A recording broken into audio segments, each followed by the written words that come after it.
لە ڕاستیدا ئێمە وەکو حیزبی شووعی کوردستان بە شاندێک بەشداریمان کرد لەوە هەنگە لەسەر داوەتنامەی بەڕێزان لە پارتی دیموکراتی گەلان کە سەردانیان کردین پێش چەند ڕۆژێک و داوەتنامەی بە فەرمیان بۆ هێنابووین. ئێمە بە شاندێک لە سێ کەس پێکات بووین حیزبی شووعی کوردستان بەشداریمان کرد و لە یەکەم ڕۆژەوە کە ینی گەیشتینە ئامەد پێشوازیەکی گەرممان لێکرا و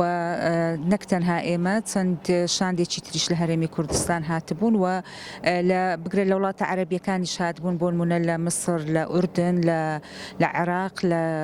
سووریا، لە مەغرب، لە تونس خەڵک هاتبوو یعنی بەشداری بکات لە ئاهەنگەکە. دیارە بەڕاستی بربەستی زۆر هەبوون بۆ ئەنجامدانی ئەو ئاهەنگە لەگەڵ ئەوەش کە پارت و لایەنە سیاسیەکان ینی ڕێککەوتبوون لەگەڵ لایەنە بەرپرسەکان لە ئاسایش و حکوومەت کە ئاهەنگەکە ئەنجام بدرێ،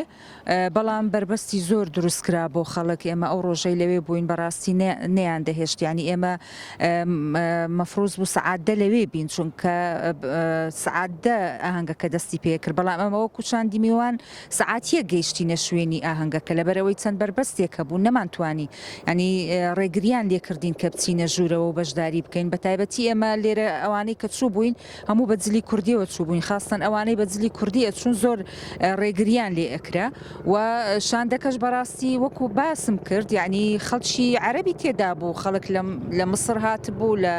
کەسایەتی ناوداری تێدا بوو، لە مسر، لە ئوردن، لە مەغرب، لە تونس هاتبوون، بەڵام یعنی بە هەمان شێوەی ئێمە ڕێگری لەوانیش کرا لە میوانەکان تا توانیمان یعنی بگەینە ناو ئاهەنگەکە. یعنی دیتمان کە جۆش و خوڕێشێکی زۆر هەیە لەلایەن خەڵکی ئامەد، لەلایەن خەڵکی شارەکانی تر کە هەمویان هاتبوون بەشداری بکەن لە ئاهەنگەکە. ئەنجامدانی ئاهەنگێکی وا گەورە بەو جۆش و خڕۆشەوە بە تەئکیدەوە پەیامێکە بۆ هەموو گەلانی دنیا کە یعنی گەلی کوردیش گەلێکە یعنی تێدەکۆشێت لە پێناو مافەکانی خۆی، لە پێناو ئەو مافانەی کە مافێکی نەتەوەییە کە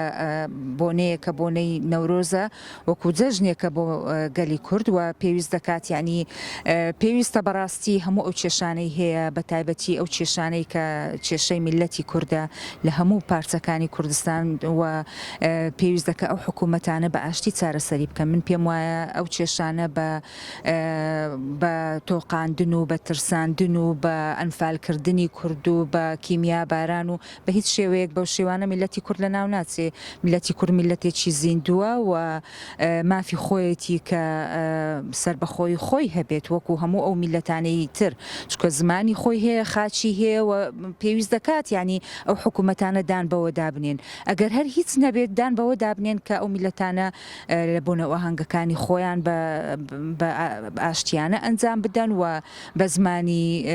خۆیان بخوێنن. یعنی بەڕاستی ئەوە شتێک نییە کە قسەی لەسەر بکرێت، چکەوە مافێکی ئاسایی هەموو نەتەوەیەکە. گرنگی زۆری هەیە، یعنی بەداخەوە ئێمە وەکو کورد یعنی هەتاکو ئێستا لە هەرێمی کوردستانیش نەمانتوانیوە پارت و لایەنە سیاسیەکان بە یەک دەنگ و یەک ینی پاڵپشتی یەکتر بین. چۆن لە هەرێمی کوردستان ئەو شتە ئەبینین، لە پارچەکانی تری کوردستانیش ئەوە هەیە. بەداخەوە دەبێت ئەو هێزانە یەک بخرێن، دەبێت کورد بیر لەوە بکاتەوە کە ینی ڕێگایەکی دوور و درێژی لە پێشە ئەبێ کار بۆ ئەوە بکات کە هێزەکان یەک بخات، هێز و لایەنە سیاسیەکان هەرچەندە ینی لە ڕووی ئایدیۆلۆژیاوە، لە ڕووی تێڕوانینیان بۆ ژیانی سیاسی